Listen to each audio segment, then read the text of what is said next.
On my many walks, drives, rides to acquaint myself with London, I couldn't help but imagine places in films. I've got lots of beginning of stories in my head. Something was drawing me to these locations. My intrigue was bubbling, but nobody around me was able to tell me anything about them. There must be something more to them, and I have to recover this knowledge that has been lost. Multiple times I had driven past a certain pavilion as I was exiting Greenwich Park after the sun had gone down.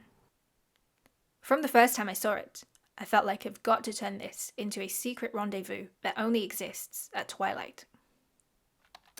I found out that it's known as the Andrew Gibb Memorial to the locals. It's in a pretty isolated location, away from the popular pedestrian route at Blackheath to the park. My feeling seems to be affirmed by Simon, our local guide, who said, "Nice place to rest your feet and a good spot to meet up." Architect Ernest Theakston's design won amongst at least 100 proposals for the memorial, so there are at least 100 versions of what this building could have been today.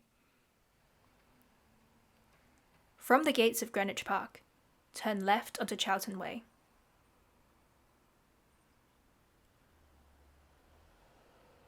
However, from May 2022, where we started, you will have to pass through the year 2012 for approximately 300 meters along this route.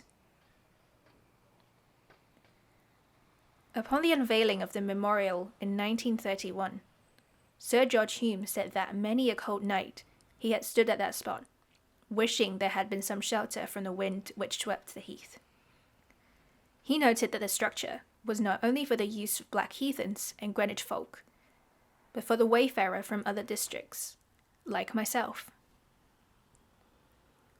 The dark is what links me with Sir George, who once walked on this heath and found no shelter, and with the local resident, Mr. Pearsall, who uniquely noted that the memorial adds a touch of the unusual to the heath. You will need to be careful not to miss the junction, where you will emerge into 2022 again. Charlton Way is only about 1.2 kilometers in length, but you will arrive at number 34250. The pavilion should be on your right. There are 4 clock faces on the turret, each facing a different direction, each telling a different time, which enables those who use their shelter to arrange to meet, always at twilight, captured in that silhouettes against the fading light kind of shot. Aside from the sense of uncanny that the fountain radiates, Mr. Gibb's life is a mystery on its own. I was advised by a local archivist that he was Sir George's colleague, an alderman on the first Greenwich Council. Mr. Gibb had come to London from Glasgow as a marine engineer, but I have found no traces of his career in the archives. But in the surreal experience of holding a book from the 1880s in my hands, when I traced through the deacon's meeting minutes of St. Mark's Church in Greenwich, Mr. Gibb was present, page after page, right before my eyes. I was nervous as I set off to see the World's End estate, because I had only ever seen it at a distance from the Battersea waterfront, where the tall brown tower blocks looked almost like they were standing in the water. The London plane trees that dangle over that side of the river are also mirrored on this side.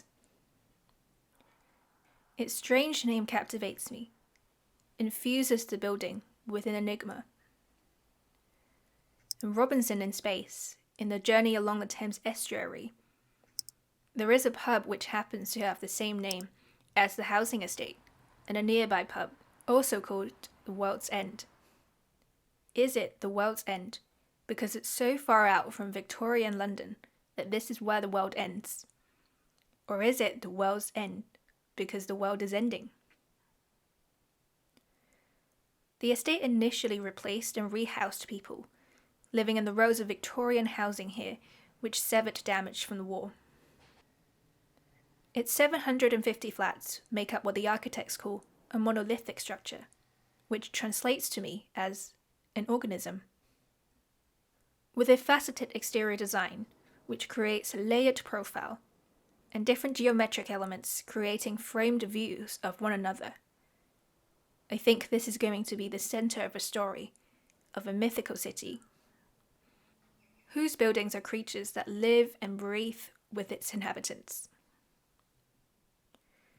It is said that this kind of design helps ensure that residents can see parts of the building at all times, thus helping to engender a feeling of physical security.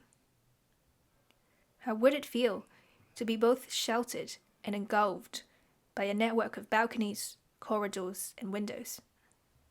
As I built this alternate world, I also wonder, do I live in a world of architecture or a film? After a narrow ascent up Jerry's Hill, following a trail that is almost invisible at points, brushing past overgrown thistles and grass, I come to a wide, bare slope that opens up like a belly.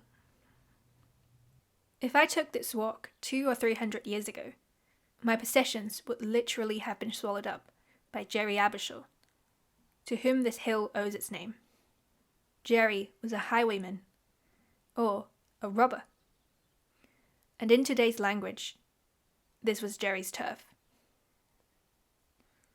Although he was executed in 1795, his figure still lurks in a signpost in Tibbitt's Corner, just outside the boundaries of Wimbledon and Putney Commons. Although Wimbledon is no longer considered countryside, with a few clever angles, one could still be easily fooled to think that this is wilderness. Just as the locals went into legal battle in the 1860s with Earl Spencer, Lord of the Manor of Wimbledon, to keep the land forever open and unenclosed and unbuilt on. I picture this as the land of the liberated. They would run or skip or roll down the hill to proclaim freedom. But whether the credits would roll with the music of celebration, or whether the camera would zoom out to reveal them screaming into the emptiness in the land of their exile, I haven't decided.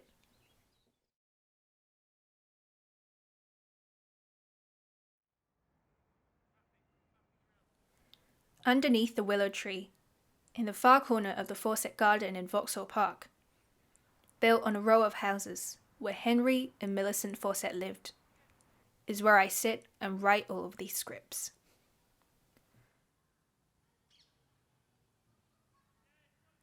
The willow sways above me as I look up to think, in between spurts of writing. My mind wanders over, and in search of the Fawcett's footprints, I decide to join 70 other people that I don't know on a walk in the park led by Polly Freeman, trustee of the Friends of Vauxhall Park. She said she would leave the choice of season to me. And I will leave the choice of season to Google. Along the winding paths originally designed by Fanny Wilkinson, the first female landscape designer, I come to a plaque which tells me I'm standing in front of a mulberry tree. But this plaque isn't just trying to show me the mulberry tree. It's asking me to exercise faith to bring the Fawcett's non-existent house back to life, where Henry, an MP, would walk to work, and Millicent would campaign as a suffragist. But Miss Freeman wasn't actually at the park, nor were the 70 others, and although they all asserted their presence, it was neither by time nor by space. It's what people in the digital age call virtual. So I find myself alone again, back in the garden. Lying dormant in front of me are plots of lavender, which would not come into bloom until July. By then, all the other spring flowers will have flourished and died. For now, these are blankets of green shoots which, if they had eyes, would only be able to see my ankles. As if to remind me still more of our constant loss to the passage of time, I find not one, but 2 sundials in this garden, on which I'm unable to tell the time, because England is overcast all the time. The human scale sundial in particular, I imagine, might get more use as a hopscotch